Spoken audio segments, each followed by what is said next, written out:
What's up, guys? I'm DJ Cobb97. Welcome to Hardcore Episode 12. It's time to get started on my big project, which means it's time to reveal what the project is. It's a perimeter. I'm making a perimeter. If you don't know what I mean by that, sometimes people in Minecraft who hate themselves will take a massive square area and remove every single block inside it, all the way down to bedrock. Why would someone do this? There's a couple possible reasons. First of all, mob farms. A mob farm built low in a perimeter can get the best rates possible, much better than one built on the surface. Another reason is lag reduction. Since there are no blocks for the game to render inside a perimeter, this will reduce lag, making it a perfect place to build farms, storage systems, industrial districts, etc. None of these reasons for making a perimeter apply to me. I already have multiple mob farms throughout my world, and I don't really have need for an industrial district per se. I've got most of the farms I'd ever need right near my spawn. So why am I making this perimeter if I don't have a need for it?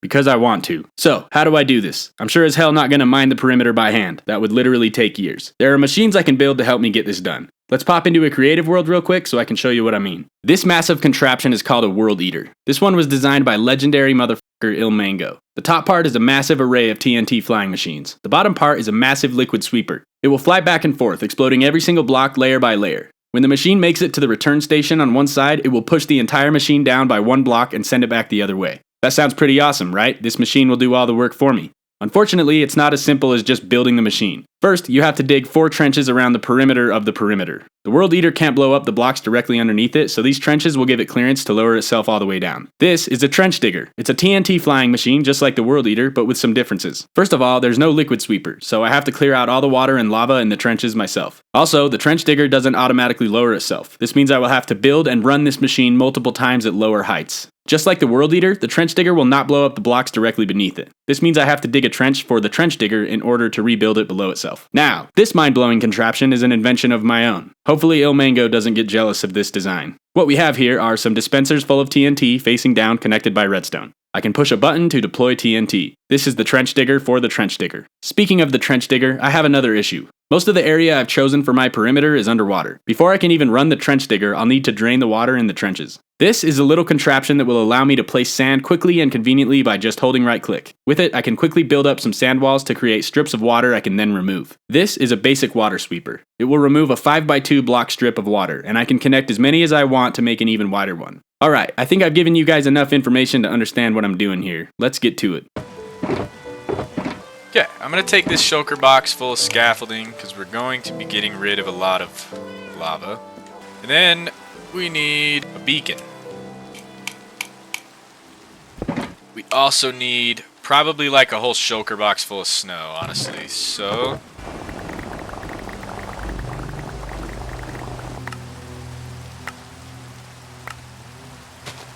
it'd be cool if like auto crafting was a thing. Oh god, I need to stop. Let's go mend that. And rather than just going and being lame and mending it in the end at the Enderman farm, I'm gonna use this as an excuse to go pay a visit to the the rather new Gigant rocket.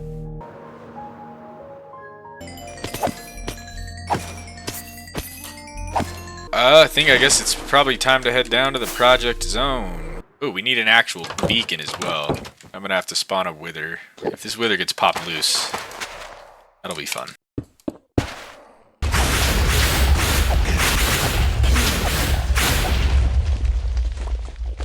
Okay, got my nether star.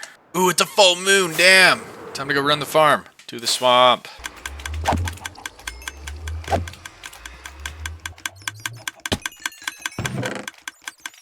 Let me pull up the cords to this place.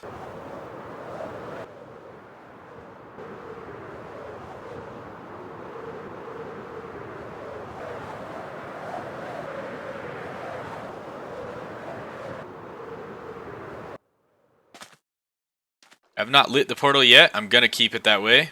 Okay, so the first thing I want to mark out with snow, this chunk here is this central chunk of the perimeter.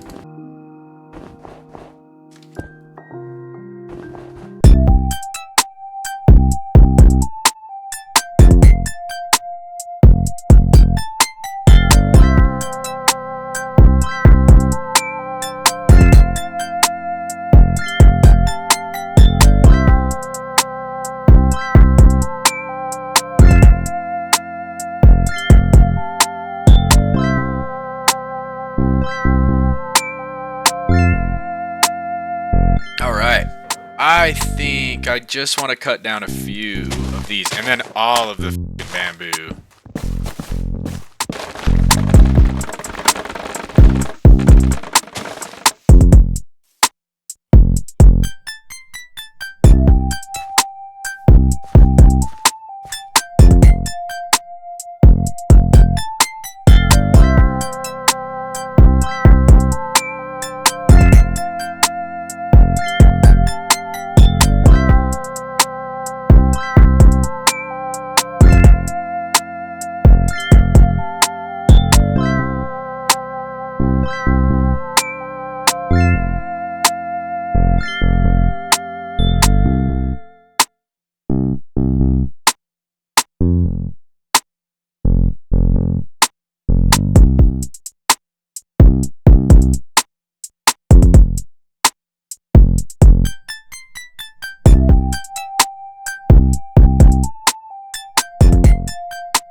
So I finally completed my first trench. That took a lot longer than I realized it would. Heads up, we aren't even going to come close to finishing this project in this episode. In fact, we aren't even going to get halfway done with making the trenches. As I was preparing to start on trench number 2, I made the horrifying realization that there were massive flooded caves underneath this entire trench. This was the biggest flooded cave system I've ever seen, going far below deep slate level. I would spend a lot of my time in this trench draining these flooded caves. I really should have spent more time finding a better location, but now I'm officially committed, so here we go.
At one point during this, I was giving a tour of my world for some homies in chat. I was showing off my raid farm when this happened. Yo, are they still raids still spawning? I thought the farm was supposed to turn off. Whoa, whoa. Are they coming after me now? Whoa! What was that? What? What's going on? Oh my god. I've never had this happen. Yo, did my suppressors stop working? Yo, what's going on? Oh my god, I still have replay mod on. That's good. Yo, what? This has never happened. Did I just fly up too close and all those Vexes? So much for a Vex suppressor. What the f? Why aren't they coming after me? Okay. Ah! How come my suppressors aren't working? They were working perfectly for... Whoa, my golem! That's why! I need to spawn another golem. Oh my god. Yo, that explains it. Dude, that was a lot of Vexes. What the hell? I need to fix that before I use it again. Also, during that montage of the second trench, I popped 2 totems. The first one happened while I was draining flooded caves. Here's how it went down.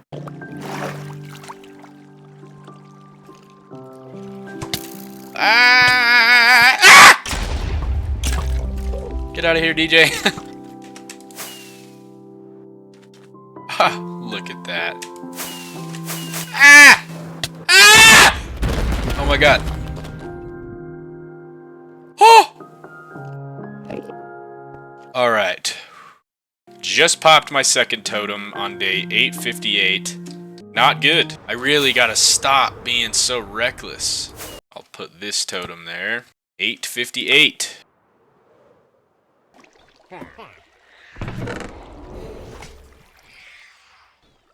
Okay. Now we've got the 3 totems back in our inventory. Speaking of totems, you may notice I got back my old custom totem. I lost it for a bit when I updated to 1.20, so that's why my totem looks different in some shots. Here's how I popped that other totem.